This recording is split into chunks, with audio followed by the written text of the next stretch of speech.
നമ്മുടെ ധ്യാൻ ശ്രീനിവാസന്റെ ഒരു video, Mathrubhumi international fest of letters അപ്പോൾ അതിൽ പോയ ടൈമിൽ ഒരു ചേട്ടനായിട്ടുള്ള ഇൻട്രാക്ഷൻ, ഒരു ചേട്ടൻ ചോദിച്ചൊരു ചോദ്യം, അച്ഛൻ എന്തിനു പറയുന്നു, അച്ഛൻ കാരണമല്ലേ ഇവിടെ വന്നിരിക്കുന്നത് എന്നുള്ളൊരു ചോദ്യം. അച്ഛനെ പറയാൻ ധ്യാൻ ആര്? നിങ്ങളൊക്കെ കണ്ടു കാണും, കാണാത്തവരുണ്ടെങ്കിൽ ഞാനൊന്നിവിടെ പ്ലേ ചെയ്യാം. എൻ്റെ അച്ഛൻ ചെയ്തിരുന്ന കാര്യങ്ങൾ ചെയ്യാതിരിക്കുക എന്ന് മാത്രമേ എനിക്ക് പറയാൻ പറ്റുള്ളൂ. കാരണം എൻ്റെ അച്ഛനെ ഞാൻ ചെറുപ്പത്തൊന്നും കണ്ടിട്ടില്ല. ഇന്ന് ഈ പ്രോഗ്രാം ഇവിടെ ഉണ്ടെന്ന് പറയുമ്പോൾ എനിക്ക് രണ്ട് ഉദ്ദേശമുണ്ട്. ഒന്ന്, എൻ്റെ മകളെ കാണുക, എൻ്റെ മകളുടെ കൂടെ സമയം ചെലവഴിക്കുക. ഇങ്ങനൊരു ചിന്ത എൻ്റെ അച്ഛൻ ഉണ്ടായിരുന്നില്ല ഒരു കാലം മുഴുവൻ. അപ്പോൾ ഞാൻ അച്ഛൻ അതുകൊണ്ട് തന്നെ കണ്ടിരുന്നത് ശ്രീനിവാസനായിട്ടാണ്. ശ്രീനിവാസൻ എന്ന നടൻ, ശ്രീനിവാസൻ എന്ന എഴുത്തുകാരൻ, എൻ്റെ ഒരു 15 വയസ്സ് വരെ. അതുകൊണ്ട് തന്നെ നമ്മൾ കാണുന്ന നമ്മുടെ അച്ഛനമ്മമാര്, അവര് നമുക്ക് വേണ്ടി ചെയ്യാതിരുന്ന കാര്യങ്ങൾ ഞാൻ എൻ്റെ മകൾക്ക് വേണ്ടി ചെയ്യും. ചെയ്ത കാര്യങ്ങൾ ഞാൻ ഒരിക്കലും ചെയ്യുകയില്ല. അത്ര എന്ന് വെച്ചാൽ അവരൊരിക്കലും മോശം പേരന്റിങ് ചെയ്ത ആൾക്കാരാണെന്ന് ഞാൻ വിശ്വസിക്കുന്നില്ല. കാരണം എനിക്ക് ഒരുപാട് സ്വാതന്ത്ര്യം തന്ന ആൾക്കാരാണ് പല കാര്യത്തിലും. ഹലോ, ശ്രീനിവാസൻ എന്ന് പറയുന്ന മഹാന്റെ ഇവിടെ മഹാന്റെ മകനല്ലെങ്കിൽ ധ്യാൻ ഇന്നിവിടെ ഇരിക്കില്ല. അത് സത്യമാണ്. ആദ്യം ശ്രീനിവാസനെ മനസ്സിലാക്കുക, എന്നിട്ട് വേണം ശ്രീനിവാസനെ പറ്റി ക്രിട്ടിസൈസ് ചെയ്യാൻ. ശ്രീനിവാസനെ ഏറ്റവും അടുത്ത് മനസ്സിലാക്കിയ ആള് ഞാനാ, എൻ്റെ അച്ഛനാണ്. മനസ്സിലായില്ലേ? ഞാൻ മനസ്സിലാക്കി അത്രയൊന്നും ചേട്ടൻ എന്തായാലും മനസ്സിലാക്കിയിട്ടുണ്ടാവില്ല ശ്രീനിവാസനെ കുറിച്ച്. അതെന്തായാലും ഇല്ല. ഇതൊക്കെ പറഞ്ഞാൽ എനിക്കൊരു കാര്യം പറയാം, എനിക്ക് ലോകത്തിൽ ഏറ്റവും സ്നേഹവും ഇഷ്ടമുള്ള മനുഷ്യൻ എൻ്റെ അച്ഛനാണ്. പക്ഷേ അഭിപ്രായങ്ങളും നമ്മൾ ഐഡിയോളജിയിലും വ്യത്യാസം വരും. അത് അച്ഛനായിക്കോട്ടെ, മോനായിക്കോട്ടെ, നമ്മുടെ ഇതായിക്കോട്ടെ. ഇത് പറഞ്ഞത് കൊണ്ട് ഇപ്പൊ ചേട്ടൻ ഇങ്ങനെ ചോദിച്ചില്ലേ, അതുപോലെ എൻ്റെ അച്ഛൻ എന്നോട് ചോദിക്കില്ല. അതാണ് ചേട്ടൻ എൻ്റെ അച്ഛനും തമ്മിലുള്ള വ്യത്യാസം. ചോദ്യം ചോദിച്ച അല്ലെങ്കിൽ അച്ഛനെ മനസ്സിലാക്കണം എന്ന് പറഞ്ഞ ആ വ്യക്തി ഇല്ലാതായിപ്പോയി. ആക്ച്വലി ധ്യാൻ ശ്രീനിവാസൻ പലപ്പോഴായിട്ട് ശ്രീനിവാസനെ കുറിച്ച് സംസാരിക്കുന്ന ടൈമിൽ എനിക്കതിങ്ങനെ കണക്റ്റ് ആവാറുണ്ട്. കാരണം ഈ അച്ഛൻ മകൻ ബന്ധത്തിൽ പലപ്പോഴായിട്ട് എല്ലാവരും, ഒരു മെജോറിറ്റി ആളുകളും ഞാൻ കണ്ടല്ലോ, അയ്യോ അച്ഛനല്ലേ, അയ്യോ അച്ഛൻ, ആ ഒരു ഫീലിൽ നിൽക്കും. പക്ഷെ ധ്യാൻ പറഞ്ഞൊരു സംഗതിയുണ്ട്, ഐഡിയോളജി അല്ലെങ്കിൽ നമ്മുടെ ചിന്തകളിൽ വരുന്ന വ്യത്യാസം, നമ്മുടെ തോട്ട് പ്രോസസ്സിൽ വരുന്ന വ്യത്യാസം. അച്ഛനായതുകൊണ്ട് നമ്മളവിടെ കോംപ്രമൈസ് ചെയ്ത് അയ്യോ അച്ഛൻ എന്ന് പറഞ്ഞ് നിൽക്കണം. ഞാൻ എപ്പോഴും അങ്ങനെയാണ് ചിന്തിക്കാറ്. അതിൻ്റെ ആവശ്യമില്ല. ലൈക്ക് എനിക്ക് എൻ്റെ ചിന്താഗതിയാണ്, എൻ്റെ തോട്ട് പ്രോസസ്സാണ്, എൻ്റെ ലൈഫ് സ്റ്റൈലാണ്, എൻ്റെ വേ ഓഫ് ലിവിങ് ആണ്. അപ്പം അതിലേക്ക് എപ്പോഴും ഒരു ബേർഡൻ പോലെ അച്ഛൻ്റെ ചിന്താഗതി, അമ്മയുടെ ചിന്താഗതി, അവർ നമ്മുടെ തലയിൽ വെച്ച് തരുന്ന ലൈഫ് സ്റ്റൈൽ, അത് വെച്ച് മുന്നോട്ട് പോവുക എനിക്കെന്താണെങ്കിലും പോസിബിൾ അല്ല. സോ അതുകൊണ്ട് വരുന്ന ഡിഫറൻസസ്, അതുകൊണ്ട് വരുന്ന പ്രശ്നങ്ങൾ, അതുകൊണ്ട് വരുന്ന അതൊക്കെ ഓൺ പ്രോസസ്സിൽ ഇപ്പോഴും എനിക്ക് ഗോയിങ് ഓൺ ആണ്. അപ്പോൾ എനിക്കത് പെട്ടെന്ന് കണക്റ്റ് ആക്കാൻ പറ്റും. അപ്പോൾ ധ്യാൻ ശ്രീനിവാസൻ എന്ന് പറഞ്ഞ വ്യക്തി കുറച്ചുകൂടി ഇലാബറേറ്റ് ചെയ്ത് പറയുന്നുണ്ട് എന്താണ് ആ വിഷയങ്ങൾ, എന്താണ് ആ പ്രശ്നങ്ങൾ എന്നൊക്കെ ഉള്ളത്. ഞാൻ മനസ്സിലാക്കിയത് വെച്ച് കഴിഞ്ഞാൽ ഞാൻ 5ാം ക്ലാസ്സിൽ പഠിക്കുന്ന സമയത്ത് അച്ഛൻ ഞാൻ പഠിച്ചിരുന്ന സ്കൂളിൽ ഗസ്റ്റായിട്ട് വന്ന സമയത്ത് 5ാം ക്ലാസ്സിൽ ഓവറോൾ ക്ലാസ് ടോപ്പറായിട്ട്, എന്ന് വെച്ചാൽ 5ാം ക്ലാസ്സിലെ എല്ലാ സെക്ഷനിലും ടോപ്പറായിട്ട് പ്രൈസ് വാങ്ങിച്ച ആളാണ് ഞാൻ അച്ഛൻ്റെ കയ്യിൽ. 10ാം ക്ലാസ് വരെ നന്നായി പഠിച്ചിരുന്നു.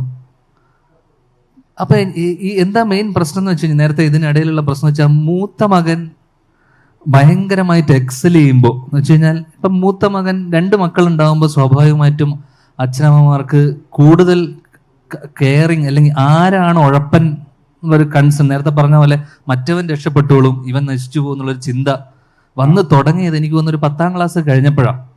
കാരണം ചേട്ടൻ ഭയങ്കര നന്നായിട്ട് പഠിക്കും എന്ന് വെച്ചാൽ എക്സ്ട്രാ കരിക്കുലർ ആക്ടിവിറ്റീസും അതോടൊപ്പം തന്നെ പഠനവും ഭയങ്കര സ്ട്രോങ് ആയിരുന്നു. 10ാം ക്ലാസ് വരെ ഈ പറഞ്ഞ കമ്പാരിസൺ ഒന്നും ഇല്ല. 10ാം ക്ലാസ്സിൽ എനിക്ക് മാർക്ക് കുറഞ്ഞപ്പോൾ, ഈ മാർക്ക് കുറഞ്ഞതെന്ന് വെച്ച് കഴിഞ്ഞാൽ എനിക്ക് 89%, 89.5% ആണ് എനിക്ക് 10th മാർക്ക് കിട്ടിയത്. അത് കുറവാണെന്ന് എൻ്റെ അമ്മ പറഞ്ഞിട്ട്, കാരണം അത് കുറവാണെന്ന് പറയാൻ കാരണം ചേട്ടന് 94% മാർക്ക് 10ാം ക്ലാസ്സിൽ കിട്ടിയതാണ്. സോ ആ 5% കമ്പാരിസൺ വരുന്നത് മൂത്ത ആൾക്ക് കൂടുതൽ കിട്ടിയ സ്ഥലത്ത് ഇളയ ആൾക്ക് 89 കിട്ടിയുള്ളൂ. സോ അവൻ നശിച്ചു. ഇതിപ്പോ എത്ര പേർക്ക് ഇതൊരു ലൈക്ക് റിയൽ ലൈഫിൽ ഇത് അനുഭവിച്ചിട്ടുണ്ടെന്ന് പറയാൻ പറ്റില്ല. ഇപ്പം ഞാനൊക്കെ ഇത് റിയൽ ലൈഫിൽ അനുഭവിച്ചൊരു വ്യക്തിയാണ്. അതായത് കമ്പാരിസൺ ഭയങ്കരമായിട്ട്, അതിപ്പോൾ ആണ് പെണ്ണെന്നൊന്നുമല്ല, കമ്പാരിസൺ ഭയങ്കരമായിരിക്കും. കമ്പാരിസൺ എങ്ങനെ വരിക എന്ന് വെച്ച് കഴിഞ്ഞാൽ, ഓക്കെ അവരിങ്ങനെ പഠിക്കുന്നു, നിനക്കെന്താ ഇങ്ങനെ പഠിച്ചാൽ, അവരങ്ങനെ ചെയ്യുന്നു, നിനക്കെന്താ ഇങ്ങനെ ചെയ്താൽ. ആക്ച്വലി എല്ലാവരും ഡിഫറെൻ്റ് അല്ലേ. ഞാൻ ഡിഫറെൻ്റ് ആണ്, എൻ്റെ ബ്രദറോ സിസ്റ്ററോ ഡിഫറെൻ്റ് ആണ്. പക്ഷെ ചില അച്ഛനമ്മമാരൊന്നും അത് മനസ്സിലാക്കില്ല. അവരെപ്പോഴും ആ കമ്പാരിസൻ്റെ മുകളിൽ ഇങ്ങനെ പിടിച്ചു പോകും. അങ്ങനെ പിടിച്ചു പോകുമ്പോൾ വിഷയം എന്താണെന്ന് വെച്ച് കഴിഞ്ഞാൽ നമ്മൾ ഭയങ്കര കൺഫ്യൂസ്ഡ് ആവും. ഒന്ന്. രണ്ടാമത്തെ കാര്യം എന്ന് പറഞ്ഞു കഴിഞ്ഞാൽ നമ്മളൊക്കെ എപ്പോഴും ഒരു മൈൻഡിൽ ഇന്ന അവരങ്ങനെയല്ലല്ലോ കെയർ ചെയ്യുന്നത്, അവരെങ്ങനെയാണല്ലോ കെയർ ചെയ്യുന്നത്, അതെന്താ അവരങ്ങനെ ചെയ്തേ, അതെന്താ എന്നോട് ഇങ്ങനെ ചെയ്യാത്തേ. ഇപ്പോഴും ഒരു കൈൻഡ് ഓഫ് കോംപ്ലക്സ് മൈൻഡ് ആയിരിക്കും നമ്മളത്. നമ്മളൊന്നിനും സാറ്റിസ്ഫൈഡ് ആവില്ല. നമ്മൾ അച്ഛനമ്മമാർ നമുക്ക് ചെയ്തു തരുന്ന ഒരു കാര്യത്തിലും നമ്മൾ സാറ്റിസ്ഫൈഡ് ആവില്ല. അങ്ങനെ ആവാതെ വരുമ്പോൾ നമ്മൾ തമ്മിലുള്ള ഗ്യാപ്പ് കൂടും. അച്ഛനമ്മമാരും തമ്മിലുള്ള ഗ്യാപ്പ് ഭയങ്കരമായിട്ട് കൂടും. പിന്നെ നമ്മൾ ഓഡിറ്റ് ചെയ്യാൻ തുടങ്ങും. അച്ഛനും അമ്മയും ചെയ്യുന്ന കാര്യങ്ങൾ ഇരുന്ന് ഓഡിറ്റ് ചെയ്യാൻ തുടങ്ങും. എനിക്ക് തോന്നുന്നു ധ്യാൻ ശ്രീനിവാസൻ്റെ കേസിലും അതാണ്ടായത്. ധ്യാനിൻ്റെതായിട്ടുള്ള ലോകം ഉണ്ടാക്കി ആ ലോകത്തിൽ ജീവിക്കാൻ തുടങ്ങി. പിന്നെ ഈ പറഞ്ഞ പോലെ അച്ഛൻ പുസ്തകം വായിക്കാൻ പറയുമ്പോഴും സിനിമകളെക്കുറിച്ച് സംസാരിക്കുമ്പോഴൊക്കെ ധ്യാൻ അപ്പോഴും ഒരു മെഷർമെൻറ്റ് സ്കെയിൽ ധ്യാൻ സ്വയമേവ വെച്ചു.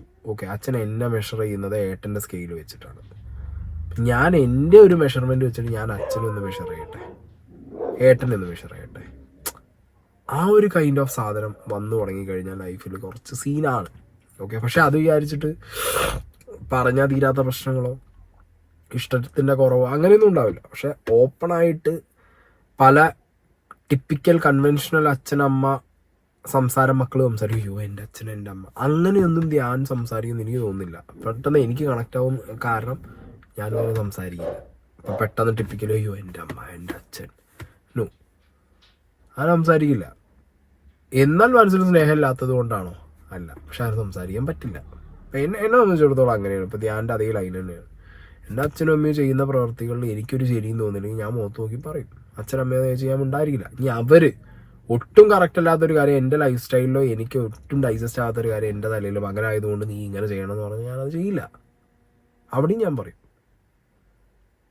സോ എനിക്കെന്തോ ധ്യാൻ്റെ ഇത് ഭയങ്കരമായിട്ട് കണക്റ്റായി. ധ്യാനോട് ചോദിച്ച ആ വ്യക്തിക്ക് നല്ല രീതിക്ക് ഞാനും അങ്ങനെ തന്നെ കേട്ടോ കൊടുക്കാറ്. എന്നോട് ചിലർ ചോദിക്കും, നീ ഇന്നാളുടെ മകനായതുകൊണ്ടല്ലേ, നീ ഇന്നാളുടെ മകനല്ലേ എന്നൊക്കെ ചോദിക്കുമ്പോൾ ഞാൻ പറയും, അതിനിപ്പോൾ എന്താ, ഞാൻ ഇന്ന വ്യക്തിയുടെ മകനായതുകൊണ്ടാണ് ഞാൻ ഇന്ന് ഈ ഭൂമിയിലുള്ളത്.